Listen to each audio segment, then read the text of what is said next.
Hello, hello les amis, bienvenue à notre leçon de l'école de sabbat, leçon qui démarre fort puisque nous avons déjà vu les miracles de Jésus qui ont été utilisés pour argumenter, prouver sa messianité, qu'il était envoyé par le Père. Aujourd'hui, lundi, nous voyons encore une fois un autre argument de poids, c'est la présence de l'Ancien Testament dans la prédication de Jésus exprimée par l'évangile de Jean.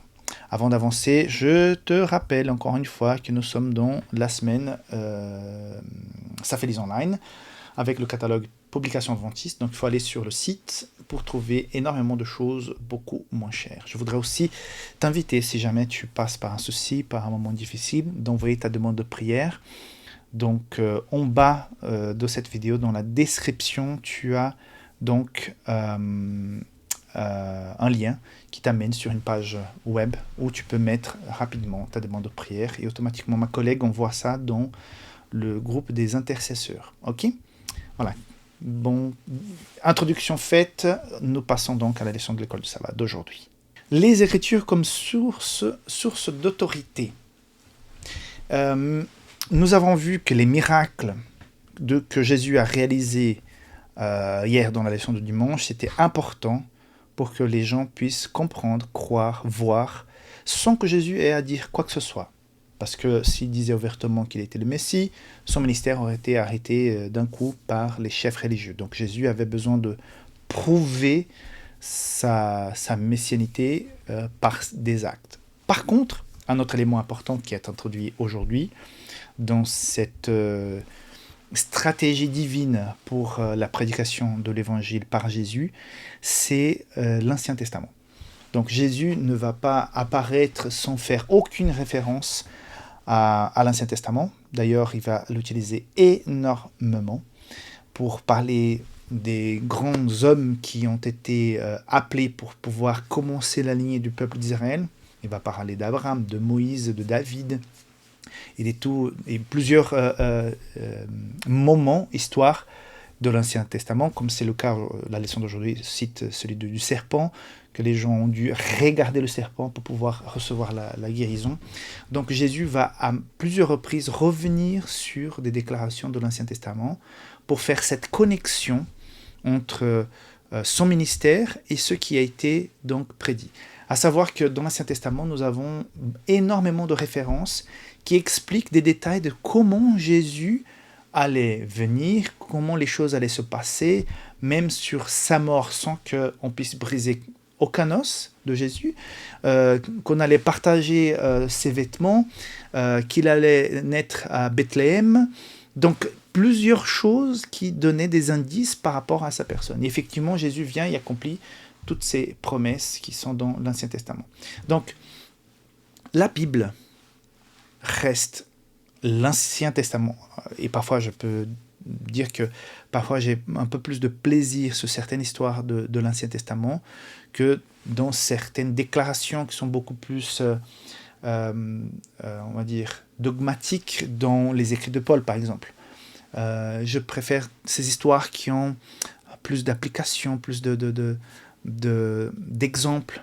Et je vois que souvent, quand je prêche, et c'est beaucoup plus simple de partir d'une histoire, d'une expérience vécue, d'un moment dans l'histoire du peuple d'Israël, qui nous enseigne beaucoup de valeurs, de vérité, que parfois j'utilise les écrits de Paul après pour confirmer, pour affirmer, pour renforcer. Mais les histoires de l'Ancien Testament sont assez riches, assez intéressantes. Donc Jésus va faire de même, il va prendre des histoires de l'Ancien Testament, faire référence pour vous dire, voilà tout ce qui a été dit par telle personne, sur ce moment-là, il a eu telle chose, et Jésus va faire cette connexion. Donc c'est une façon à lui de faire argumenter avec les gens de son époque qu'il était effectivement le Messie. Donc, une partie importante ici, non seulement Jésus, mais d'autres aussi utilisent l'Ancien Testament pour désigner Christ. Par exemple, au début de l'évangile de Jean, nous lisons les paroles de Philippe. Et ce verset est beau, Jean 1, 45. « Nous avons trouvé celui de qui Moïse a écrit dans la loi et dont les prophètes ont parlé. » Donc, c'est-à-dire que Philippe va annoncer que Jésus est là parce qu'on a vu dans l'Ancien Testament ce qui se disait, et effectivement, cet homme qui est apparu correspond à celui qui a été décrit. Donc, d'une même manière, quand on te décrit une personne, on te donne beaucoup de détails sur la personne. Souvent, quand on va chercher quelqu'un qu'on ne connaît pas à l'aéroport, on nous explique que la personne est comme ci, comme ça. Et quand on voit la personne qui sort, qui correspond, en tout cas, quand la description a été bien faite, que parfois on m'a fait des descriptions des gens que j'ai dû attendre, qui ne correspondaient pas du tout, et c'était compliqué de trouver la personne. Mais comme quand la description est correcte et bien faite, la personne qu'on ne connaît pas, quand elle sort, on dit mais c'est elle. C'est elle. Parce que la description fait match. Donc, de la même manière, quand on lit l'Ancien Testament et on voit ce que Jésus a fait dans l'évangile de Jean et dans d'autres évangiles, on voit que ça fait match. Mais c'était surtout pour l'époque, c'était important de faire cette connexion et Jésus va souvent le faire. De la même manière, toi et moi, nous sommes invités à faire des connexions entre la Bible et notre vie pratique. Quand on prêche, quand on témoigne, quand on donne des études bibliques à quelqu'un, ce n'est pas que tu te mets en avant, mais quand on explique un concept, on explique aussi notre expérience sur ce concept. Quand je dis que Jésus pardonne, je parle de la joie que j'ai de me sentir pardonné, d'avoir reçu le pardon parce que je me sens léger, la culpabilité n'est plus là en train de massacrer. Les mémoires, les souvenirs du mal que j'ai pu faire sont dans mon esprit. Mais l'impact négatif que ça avait sur moi avant a disparu. Pourquoi ? Parce que Jésus m'a pardonné. Et je peux revivre, je peux redémarrer ma vie.